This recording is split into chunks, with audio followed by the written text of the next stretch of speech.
This is a video of me talking about telling the story of when I got into a car accident. Not any time like recently. It was like 11 years ago. And it was like the only car accident I've ever been in my entire life. And ever since then, I've had like a perfect driving record and everything. So everything's good now. Everything's cool.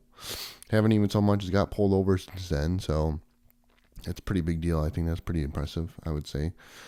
So, the car accident. How did it happen? When, where, how, why, who, what? I was working at Papa John's. And I was working as a delivery driver. It was my first ever job. It was actually the very, very same exact day that Grand Theft Auto 5 came out. So it was like September 17th of 2013. Yes, that sounds about right. So I do remember too, like that was kind of a bittersweet day because I remember I was at work, doing my thing, and I was looking forward to going home to play Grand Theft Auto 5 because it had just come out. So anyway, I was at the store where I was working at the joint, and there was a pizza that needed to be delivered to an address that was like not hard to find. Not too many turns. I knew the exact street, the general area, and I just literally had to look out for the street name. That's all I needed to do. Cool, great. Like I'm gonna challenge myself a little bit. I'm not gonna use a GPS. It was the only one and only delivery I never used a GPS for. And it was like evening time. It was like 5:30, 6 o'clock. And so the streets weren't super packed, but it was moderate. First of all, I don't remember seeing any cars like immediately in front of me. So that was, there's that. But I knew I was approaching the street name. So I kind of like was turning my head, looking at the street names. And I knew it was coming up. And well, I turned my head, I took my eyes off the road. It couldn't have been more than 2 seconds. It was pretty bizarre. I looked, and I was looking, and then I looked back in front of me, and all of a sudden I see a pickup truck. I didn't have time to stop, and I knew I didn't have time to stop. I don't know how fast I was going. I mean, I was probably going like 35, 40 miles per hour, and I immediately, within probably just a second or two, had to react and figure out what to do. And I knew I was gonna hit the guy, so I just like braced for impact basically. Sure enough, I slammed on the brakes, grabbed the wheel, kind of like braced myself, and boom, I hit him. And it was weird because like I don't remember feeling myself hit the car. I don't remember, like I didn't, like nothing really happened. Like it wasn't that bad of a car accident. It was just kind of like a fender bender is what they would call it. And nobody got hurt. I didn't get hurt. I don't think anybody in the other car got hurt. I saw the airbag and everything, and it was already deflated by the time I came to. And there was like this powder all over the place. I don't know, like apparently that's a thing when you get in a car accident and the airbag deploys. I guess there's like this powder that is supposed to, I guess, I don't know if it's like cornstarch or something they put in there to prevent the airbag from sticking to itself. But there's this powder everywhere. There's this like smell, I guess, like maybe like gunpowder or something is in there to boom, to blow the thing up. But I remember the smell and just like it was weird. And I like distinctly remember the radio was playing. I don't remember what song. I wish I could, but the radio was playing, and I was kind of like just in shock. And you know how like when you're watching a movie or a TV show and something like traumatic happens, and then you hear the music sort of like faintly in the background? That's kind of how it was for me. And it was the weirdest thing because there just so happened to be a cop like right behind me when I was driving, apparently. And like, so I didn't even think to call the cops. It never occurred to me to call the police. He literally just like kind of walked up to my window. And I do remember thinking like, great. Like I literally just inherited this car. I haven't even been driving for like 6 months, and I screwed it up. Like this car, I for some reason just figured it was totaled. I just assumed it was totaled, and I'm never driving this car again. And even though I didn't really see any damage from the driver's seat looking out. It didn't look that bad, but I didn't even want to see. Like, I didn't want to get out of the car and look. I didn't want to know how bad it was. And then I looked and I see like the pizza. It's in its like carrier bag, but it's on the ground, and I'm like, ah, shoot, like, whoops, like, we got to take this back now and remake it. And I wasn't even like, I mean, I was 17, or no, I was 18. So, like, my thoughts are like just kind of, I was still fairly new at this Papa John's as well. I was only there for about 3 months. And so I'm just thinking about this car, this basically brand new car that I inherited, that I totaled, wrecked it.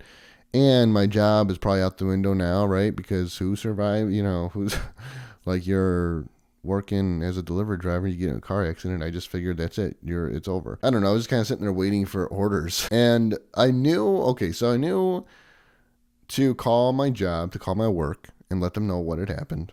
And they just responded accordingly. And then I had to call my dad because he was my car owner at the time, and he was paying for my insurance at the time. So I called him, told him about it. And he didn't really seem to react too badly once he knew, like, I wasn't hurt. If you ever get into a car accident, keep this in mind, is like, it's very important. And that's, don't ever, ever, ever admit, even if you know for sure it's your fault, that the car accident is indeed your fault. Don't ever say it. Don't ever say that it was your fault in front of the other person that is involved in the car accident. Don't say it to the cops. Don't ever say, I'm so sorry, it was my fault. Because if you say it was your fault, that automatically is like, your words will be used against you. They can and will be used against you in the court of law type of thing. Don't ever say that. I knew that because I remember my dad once kind of, he didn't, I don't remember exactly if he told me or if I overheard it, but I remember him saying it once when I was a kid. And so it stuck in my head, and I remembered. So I didn't say it was my fault. Because the thing is, even if you know for sure, like, oh, I tail-ended him, of course it's my fault. Well, he can be driving an illegal car or be an illegal immigrant. Something, he can be a drug dealer, drug owner. Like, I don't know. There can be a whole world of things that's going on in that other car with this other person in their life and their backstory. So even if it is your fault, they technically still could be held responsible based on whatever their story is. That wasn't the case for me. It was my fault, and I was charged. Well, I wasn't charged, but I was I was held accountable for it. So, anywho, I'm sitting there in the car, and I don't know, was, again, waiting for the cop to sort of say something, and he eventually comes up to my window, and he just told me to try. So he told the other guy to turn into the subdivision, and then he told me if I can follow behind him, and my car wasn't going. It wasn't moving. I was tapping the gas, and it wasn't going, so he had to sort of push me into the subdivision just to get out of traffic, obviously. And then that's when I got out of my car, and I looked around, and I'm like, oh, it actually didn't look that bad. Like, the damage wasn't too bad. It didn't look that bad. And then that's when I started taking pictures of everything, just because, might as well. And I do not have those pictures anymore, or else I would have put them in this video. And then at one point, I go up to the other car, and I just kind of say, like, are you guys okay? It happened to be a married couple and then their daughter. And I was like, there's a kid in there. Like, damn. Like, that's when I started to feel kind of bad. But I knew they were okay, because they were just, like, walking around like nothing ever happened. And, okay, everything's fine. Now, what am I going to do? Like, I don't have a car. So another fellow coworker, delivery driver, pulled up. I guess they sent him out to come to the pizza's rescue. So he took the pizza and finished. I guess he just still delivered it as it is, or as it was. I don't know what it looked like. I don't really want to know. So then my car got towed to wherever, and the cop drove me back to the Papa John's that I was working at. And it was funny because at the time I actually was going to school to become a cop. That's what I wanted to do. I was taking criminal justice classes. So I looked at that as an opportunity to, get some information out of this guy. So I started asking him a bunch of questions. And that was pretty cool. And then we got back to the Papa John's, and, I'm still on the clock. I'm still, technically supposed to be working. So I get back to the Papa John's, and the manager at the time, the first thing he said is, oh, can you change that garbage over there? Eventually, I think they just sent me home because it's like, well, there's nothing more for you to really do. They must have sent me home because the cop drove me home after that, and I walked into my house, and my mom was there, and like her friend was there. She had a couple friends over, and they were drinking beers.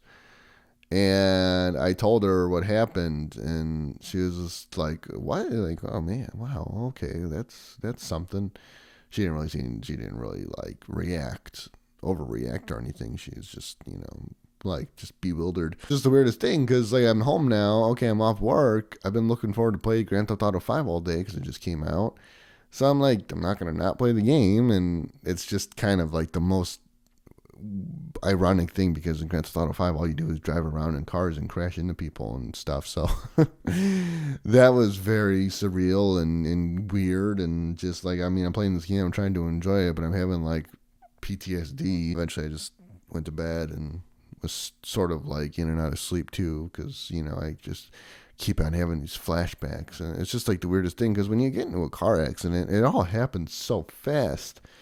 And then like there's just things that happen that you don't expect to happen, like the smell, and even like the taste. You can taste it, whatever, and it's just like, I don't know. It's just disturbing and weird, and just, I don't know. It's like you just feel shaken up, like you just got struck by lightning or something. It's just like the weirdest thing. So, but everything is fine, or obviously everything turned out okay. I was out of a car for about 7 weeks, I think, and my dad had to pay to get so that we did get my car fixed up. It was like a $7,000 repair because there was a bunch of things in the engine that were busted and stuff. I remember the first time I got back into my car to drive, I actually had to drive both me and my dad to the location because he had his car somewhere, so we had to go drop him off.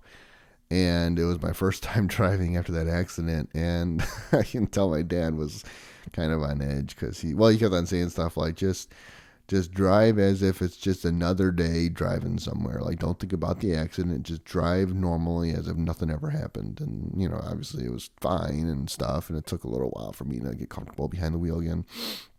And then after that, my dad was like, because my insurance obviously went up after that. And, as long as I'm paying your insurance, you will never get into a car accident ever again. So that I had to hear it from him. I'm still driving that car to this day, believe it or not. That car's a trooper. It's a Toyota Corolla. And yeah, I mean, ever since then, again, I've never gotten any other accidents or anything. So, I'm a good driver, and all is good. And like I said, that car is a trooper.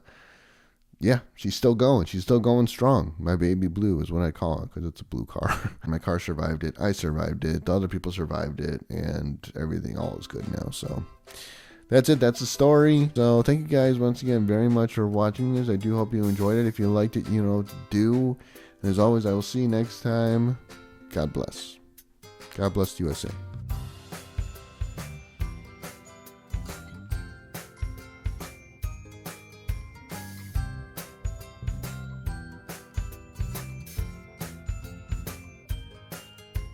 Ain't no asshole gonna make me feel like hell today. No POS gonna take a piss on my parade. I got too much life to live and too few shits to give. Ain't no asshole gonna make me feel like hell today. Cooper Allen.